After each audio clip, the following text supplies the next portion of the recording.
बच्चों, हम पढ़ रहे हैं बसंत पाठ 10 अपूर्व अनुभव। इसकी लेखिका है तेत्सुको कुरियानागी और ये जापानी भाषा में लिखी गई एक बहुत सुंदर रचना है जिसका हिंदी में अनुवाद किया पूर्वा यागी कुशवाहा ने। बच्चों, इसके पूर्व अंश में हमने इसके अनोखे विद्यालय के बारे में जाना, क्योंकि ये कहानी एक विद्यालय से जुड़ी हुई है और वो विद्यालय बना हुआ है प्रकृति के सानिध्य में, यानी प्रकृति के गोद में। और दूर तक फैले हुए इस विद्यालय में कक्षाएं रेल की खाली डिब्बों में लगाई जाती है और बच्चों के लिए विश्राम स्थली के तौर पर बड़े बड़े पेड़ों को लगाया गया था और उन्हीं पेड़ों पर बच्चे अपना खाली समय बिताते हैं और अपनी रुचि से जुड़े हुए वहाँ पर बैठकर वो कार्य भी करते हैं। इस प्रकार बच्चे प्रकृति के महत्व को समझ भी रहे हैं, जान भी रहे हैं और उसके लिए अपने हिसाब से कार्य करना भी सीख रहे हैं, क्योंकि बच्चे वहाँ स्वयं अपने प्रयासों के माध्यम से कार्य करना सीख रहे हैं। और इस अनोखे विद्यालय के जो संस्थापक है उनका नाम है श्री कोबायाशी। ये संस्मरण प्रदान कहानी है जो हम पहले ही जान चुके हैं। संस्मरण का मतलब है यादों पर आधारित कहानी है और हमारी लेखिका इसी विद्यालय से जुड़ी हुई है। और ये जो कहानी है दो दोस्तों की है, जिसमें एक यासुकी चान है और तोतो चान है। अब यहाँ पर यासुकी चान पोलियो से ग्रसित एक अपाहिज विद्यार्थी है और उसकी छोटी सी इच्छा है जो तोतो चान उसकी दोस्त पूरी करनी चाहती है, और वो इच्छा है एक पेड़ पर चढ़ाने की। और यहाँ पर हमने ये पढ़ा था कि तोतो चान जो अपना पेड़ मानती है बहुत बड़ा है उसका तोतो चान का पेड़, और वो ज़मीन से 6 फीट की ऊंचाई पर है और बहुत बड़ा है। सामान्य बच्चा उस पर चढ़ नहीं सकता है, उस पर चढ़ने के लिए बहुत प्रैक्टिस की ज़रूरत पड़ती है। लेकिन तोतो चान बहुत चालाक और फुर्तीली लड़की है, इसलिए वह अपने पेड़ पर आसानी से चढ़ जाती है। और उसके पेड़ में एक खासियत या विशेषता है, वह ये कि उसके पेड़ पर एक द्विशाखा निकली हुई है। और द्विशाखा का मतलब है 2 ब्रांचेज एक साथ में निकलना, जिससे कि वह उस पर झूला भी खा सकती है और उस पर चढ़ भी सकती है। अब यहाँ पर तोतो चान अपने दोस्त की सहायता करने के लिए जो प्रयास कर रही है वो किस प्रकार सफल होते हैं उसके बारे में हम आगे जानकारी लेने वाले हैं। तो बच्चों, हमने पहले इसके पूर्व अंश में ये जाना था कि ये तोमोहा नामक जगह से जुड़ी हुई विद्यालय की कहानी है और जहाँ पर हमारा ये विद्यालय बना हुआ है वो उस जगह का नाम है कोहनबुत्सु। और यहाँ पर तोतो चान का जो पेड़ बना हुआ है उस पेड़ की खासियत यानी विशेषता हमने पहले ही जानी है कि उसमें द्विशाखा निकली हुई है जो झूले का कार्य भी करती है और सोने के लिए भी आरामदायक है। और ऐसे सुंदर पेड़ पर वह अपने दोस्त यासुकी चान को चढ़ाना चाहती है जो पोलियो से ग्रसित है। वह उसका एक अंग काम नहीं करता है, तो वह उसकी सहायता करती है और उसे अपने पेड़ पर बुलाने का न्योता देती है। और उत्साहित होकर यासुकी चान भी उसके पेड़ पर चढ़ने के लिए आता है, क्योंकि उसके मन में भी एक सामान्य बच्चे की जैसे इच्छाएं दबी हुई है। वह अपनी इच्छाएं पूरी करना चाहता है, लेकिन परिजन उसकी अनुमति नहीं देते हैं। और आज उसकी दोस्त उसकी सहायता कर रही है तो वह भी खुश होकर उसके काम में सहायता करने के लिए आज पहुंच चुका है। और तोतो चान उसे लेकर अपने पेड़ के पास पर पहुंच जाती है और चढ़ाने के नए नए तरीके ढूंढती है। लेकिन यासुकी चान उम्र में भी बड़ा है, तो तोतो चान छोटी सी नाजुक सी लड़की है, तो वह उसकी सहायता नहीं कर पाती है। वह उसके चढ़ने के लिए सीढ़ी लगाती है 2 पहिया वाली, लेकिन उससे उसे सफलता नहीं मिलती है। फिर भी वो निराश नहीं होती है। तो इस कहानी में आपको समझना क्या है कि ज़िंदगी में चाहे कैसी भी स्थिति आए, हमें निराशा से नहीं, उम्मीद से, आशा से और निरंतर प्रयास करते हुए कार्य करना, जिससे कि हम सफलता की ओर बढ़े। तो तोतो चान अपने दोस्त को चढ़ाने के लिए पहले 2 पहिया वाली सीढ़ी लाकर कोशिश करती है, लेकिन उससे उसको सफलता नहीं मिलती है। लेकिन वह हार नहीं मानती, नहीं उदास होती है और एक तिपहिया सीढ़ी लाकर दोस्त को चढ़ाने के लिए मदद करती है। लेकिन वहाँ पर वह कुछ समय उसको चढ़ाने की कोशिश करती है। यासुकी चान का एक शारीरिक भाग काम नहीं करता है, तो वह अपने शरीर को बिल्कुल हिला नहीं पा रहा है। तो यह तोतो चान उसकी सहायता करते हुए उसके एक एक पाँव को उठाकर उस सीढ़ी पर रखती है। लेकिन आगे जब समस्या कठिन हो जाती है तो तोतो चान थोड़ी देर हताश या निराश होने लग जाती है, लेकिन उसमें भी थोड़ी सी उम्मीद बाकी बच जाती है जब तोतो चान एक उम्मीद भरी नज़रों से उसे देखता है।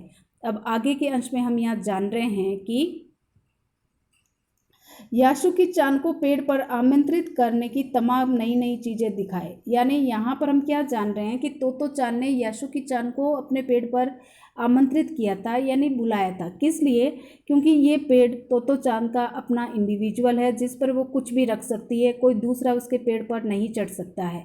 तो तोतो चान ने अपने पेड़ पर बहुत सारी चीज़ें इकट्ठी कर रखी थी और वो चाहती थी कि वो सारी चीज़ें वे यासुकी चान यानी अपने बेस्ट फ्रेंड को दिखाए। इसलिए वह उन सारी नई नई चीज़ों को उसको दिखाने के लिए वे अपने पेड़ पर बुलाकर दिखाना चाहती थी। पर अब उसे निराशा हाथ लगी क्योंकि वह तोतो चान को यासुकी चान को तोतो चान चढ़ा नहीं पाती है। पर वह रोती नहीं है, निराश जरूर होती है, रोती नहीं है। उससे डर था कि उसके रोने पर यासुकी चान भी रो पड़ेगा, यानी अगर वो निराश हो गई और यासुकी चान को पेड़ पर नहीं चढ़ा पाई तो हो सकता है यासुकी चान उदास हो जाएगा और हो सकता है वो रो भी पड़ेगा। तो वह अपने दोस्त को रोते हुए नहीं देखना चाहती है। उसने यासुकी चान का पोलियो से पिचकी और अकड़ी अंगुलियों वाला हाथ अपने हाथ में थाम लिया। तो बच्चों, इसमें यहाँ पर इस बीमारी से संबंधित जो सिम्टम्स हैं, जो लक्षण होते हैं, उसके बारे में भी बताया गया है कि पोलियो होने पर पाँव छोटा हो जाता है, वह पूरी ग्रोथ नहीं कर पाता है, तो वजन नहीं ले पाता है। वैसे ही हालत हाथ की होती है, हाथ भी छोटा रहता है, अंगुलियां आपस में चिपकी हुई रहती है और साथ ही वह कड़क रहती है, जिससे मूवमेंट नहीं होता है, तो वो काम कुछ नहीं कर पाती है। तो यासुकी चान का हाथ और पाँव दोनों ही काम नहीं कर रहे हैं, लेकिन तोतो चान अपने दोस्त के उसी हाथ को मजबूती से थामती है और उस सहायता करती है। फिर बोलती है, अब तुम यहाँ पर लेट जाओ, मैं तुम्हें पेड़ पर खींच लूँगी। यानी खुद पेड़ पर पहले पहुँच जाती है। आधी दूर यासुकी चान को वह सीढ़ी पर चढ़ा देती है और फिर जब वो चढ़ा नहीं पाती है, आगे नहीं चढ़ा पाती है, तो पहले खुद पेड़ पर पहुंचकर यासुकी चान को ऊपर से वो खींचने के लिए कहती है और यासुकी चान के दोनों हाथों को वो टाइट पकड़ लेती है और फिर कहती है कि अब तुम इस सीढ़ी पर लेट जाओ और मैं तुम्हें यहाँ खींच लेती हूँ। उस समय द्विशाखा पर खड़ी तोतो चान द्वारा यासुकी चान को पेड़ की ओर खींचते हुए अगर कोई देख लेता तो डर के मारे चीख उठता। यानी वो दृश्य बहुत डरावना बन गया था। यासुकी चान उस सीढ़ी पर एकदम से लेटा हुआ लटका हुआ खड़ा है और तोतो चान जो उससे छोटी है शारीरिक रूप में भी और हाइट में भी, और वो लड़की उसे पेड़ की ऊंचाई की तरफ खींच रही है और गलती से अगर उसका हाथ छूट जाए या कुछ ऐसा हो जाए कि तोतो चान भी नीचे आ सकती है, तो दोनों बच्चों को चोट लग सकती है। और ऐसा डरावना दृश्य बन रहा था वहाँ कि अगर उस दृश्य को कोई आते जाते देख भी लेता तो उसके डर के मारे चीख निकल जाती। उससे वह सच में जोखिम उठाते ही दिखाई देते। यानी वहाँ पर जो दृश्य था ऐसा था डरावना, और वो डरावना दृश्य दोनों बच्चों के लिए जोखिम यानी दर्द से भरा हुआ था। पर यासुकी चान को तो तोतो चान पर पूरा भरोसा था। वह खुद भी यासुकी चान के लिए भारी खतरा उठा रही थी। यानी यहाँ ये अपाइज है यासुकी चान और चढ़ा कौन रही है? तोतो चान। वो छोटी है और इच्छा किसकी है? यासुकी चान की। तो इसलिए यासुकी चान ने वहाँ डरने की बजाय तोतो चान पर पूर्णतः विश्वास करके वो जैसा कहती गई वह करता गया, क्योंकि उससे वे एक अनोखी दुनिया देखनी थी, एक अनोखा अनुभव जो करना था।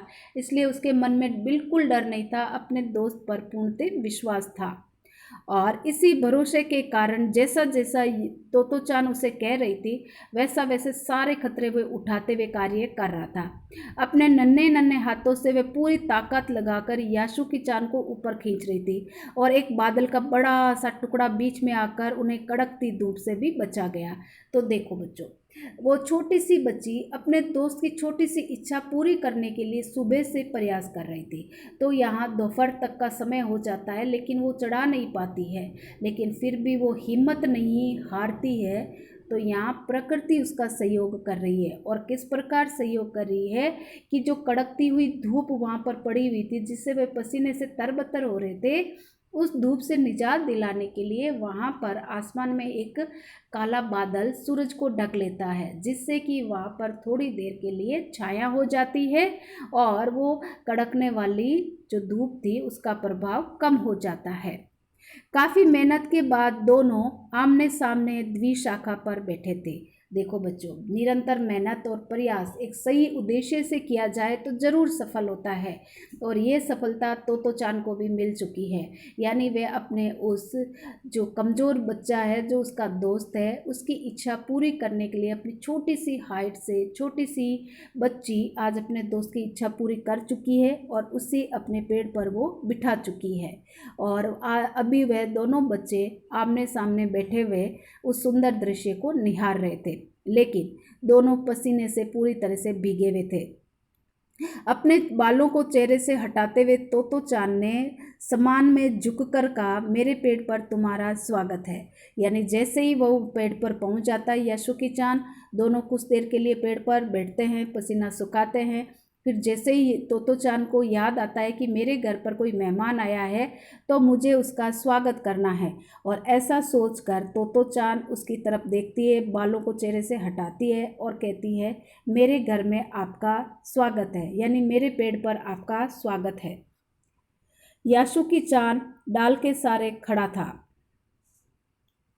कुछ झिझकता हुआ मुस्कुरा रहा था, और फिर उसने पूछा, क्या मैं अंदर आ सकता हूँ? यानी अब शिष्टाचार में यासुकी चान को भी वहाँ दिखाना था, और वो शिष्टाचार क्या था कि वह खड़ा हो जाता है द्विशाखा के ऊपर पेड़ को पकड़कर, फिर झिझकता हुआ लेकिन मुस्कुराते हुए कहता है, क्या मैं घर के अंदर आ जाऊं? उस दिन यासुकी चान ने दुनिया की एक नई झलक देखी। यानी आज उस बच्चे ने जो एक मन में एक नई दबी हुई इच्छा थी, उस इच्छा को पूरा होते हुए देखा और एक नई जगह से जुड़ा हुआ अनुभव करा, यानी नई झलक देखी, जिसे उसने पहले कभी नहीं जाना था, न महसूस करा। और उसने ये कभी नहीं जाना था कि पेड़ के ऊपर से दुनिया कैसी दिखाई देती है। तो ऐसा होता है पेड़ पर चढ़ना, यासुकी चान ने खुश होते हुए कहा।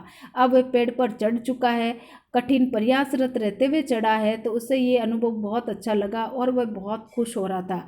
बड़ी देर तक वह पेड़ पर बैठे इधर उधर की गप्पे लड़ाते रहे, यानी बहुत देर तक दोनों पेड़ के ऊपर बैठे रहे और इधर उधर की बातें करते रहे। फिर यासुकी चान ने कहा, मेरी बहन अमेरिका में है, यानी मेरी एक बहन है, वह अमेरिका में रहती है। उसने बताया कि वहाँ पर एक चीज़ होती है जिसे वे टेलीविज़न कहते हैं।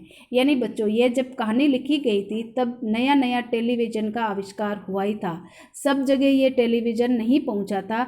तो यासुकी चान की बहन जो अमेरिका में रहती थी, उसके वहाँ पर टेलीविज़न हुआ करता था, तो उसने अपने भाई को इसकी जानकारी दी थी, और वही जानकारी यासुकी चान यहाँ तोतो चान को दे रहा है कि मेरी बहन बताती है कि एक टेलीविज़न होता है जिससे हम कुछ भी देख सकते हैं। यासुकी चान उमंग यानी खुशी से भरा हुआ उसे सारी बात बता रहा था। वह कहती है कि जब वे जापान में आ जाएगा तो हम घर बैठे बैठे ही सुमो कुश्ती देख सकेंगे। वह कहती है कि टेलीविज़न एक डिब्बे जैसा होता है। तो इस ये यासुकी चान को बहन ऐसा क्यों कहती है कि इसके पीछे कारण क्या है कि यासुकी चान ज़्यादा इधर उधर जा नहीं सकता है, उसे ज़्यादा समय घर में ही रहना पड़ता है। तो उसे खुश करने के उद्देश्य से बहन कहती है कि एक नई चीज़ बाज़ार में आई है जिसे टेलीविज़न कहते हैं, और वह डिब्बे जैसा होता है, और जब वह जापान में आएगा तो उसके लिए भी वो खरीद कर लाएगी, जिससे कि तुम घर में बैठे हुए सुमो कुश्ती देख सकते हो। तोतो चान उस समय ये नहीं समझ पाई कि यासुकी चान के लिए जो कहीं भी दूर तक नहीं चल सकता, घर बैठे चीज़ों को देख लेने का क्या अर्थ होगा। यानी उस समय वो छोटी बच्ची इतना नहीं समझ पा रही थी कि यासुकी चान चल ही नहीं सकता है, तो वह घर बैठे ही दूर दूर की चीज़ें कैसे देख पाएगा, क्योंकि उसे टेलीविज़न के बारे में कुछ भी पता नहीं था। वह तो यही सोच रही थी कि सुमो पहलवान घर में कैसे रखे, डिब्बे में कैसे समा जाएंगे। यानी वो क्या सोच रही थी कि सुमो पहलवान तो इतने बड़े होते हैं, वो किसी डिब्बे में कैसे समा सकते हैं, और वो किसी के घर में आकर कैसे कुश्ती कर सकते हैं। ये सारी बातें वह सोच रही थी। जो यासुकी चान उसे बता रहा था उस पर वह बिल्कुल विश्वास नहीं कर रही थी, क्योंकि नया नया जब टेलीविज़न बना था तो किसी को भी वो बिलीव नहीं होता था, क्या ऐसा भी हो सकता है कि उसके अंदर कुछ चीज़ें दौड़े, बातचीत हो, कुश्ती हो, मोटर गाड़ियाँ हों, इस तरह की लड़ाई हो। तो उस समय जब पहले बार देखा करते थे, पहली बार, तो बच्चे अक्सर डर जाया करते थे, और वही चीज़ आज यहाँ तोतो चान के साथ हो रही है कि ये क्या संभव है कि इतने बड़े सुमो पहलवान किसी के घर में आकर लड़ाई करे और फिर वो डिब्बों में समा जाए। उनका आकार ही बहुत बड़ा होता है, पर बात उसे बड़ी लुभावने लगी, यानी उसे कुछ भी हो अच्छा लग रहा था जो यासुके चान बता रहा था। उन दिनों टेलीविज़न के बारे में कोई नहीं जानता था। पहले पहले यासुके चान ने ही तोतो चान को उसके बारे में बताया था, यानी टेलीविज़न उतना बाज़ार में नहीं आया था, तो किसी और को उसके बारे में इतना पता नहीं था। पहली बार इसकी जानकारी यासुके चान ने ही तोतो चान को दी थी। पेड़ मानो गीत गा रहे थे, दोनों बहुत खुश थे। यासुके चान के लिए पेड़ पर चढ़ने का पहला और अंतिम मौका था, यानी आज दोनों बच्चे बहुत खुश थे और उनकी खुशी को देखकर ऐसा लग रहा था कि प्रकृति भी हिलमिल होकर खुश होकर गीत गा रही है, क्योंकि बच्चे बहुत खुश थे। और यासुके चान के लिए ज़िंदगी का ये पहला और अंतिम मौका था, क्योंकि इतनी रिस्क लेकर शायद कोई दूसरा उसे पेड़ पर चढ़ाने की कोशिश नहीं करेगा। आज उसे ज़िंदगी का एक अपूर्व अनुभव हुआ था, अनोखा अनुभव हुआ था, और वो अनुभव शायद उसके लिए दोबारा नहीं हो सकता है। तो बच्चों, ये जापानी कहानी बहुत अच्छी है, दोस्ती की एक मिसाल है, जिसमें हम अपने दोस्तों को किस तरह से छोटी छोटी बातों से खुश कर सकते हैं। कोई बड़े तोहफे की ज़रूरत नहीं होती है, उनका सच्चे रूप से साथ देना, सहायता करना और अपने साथ लेकर चलना, यही एक शिक्षा इस अध्याय से आपको मिलती है।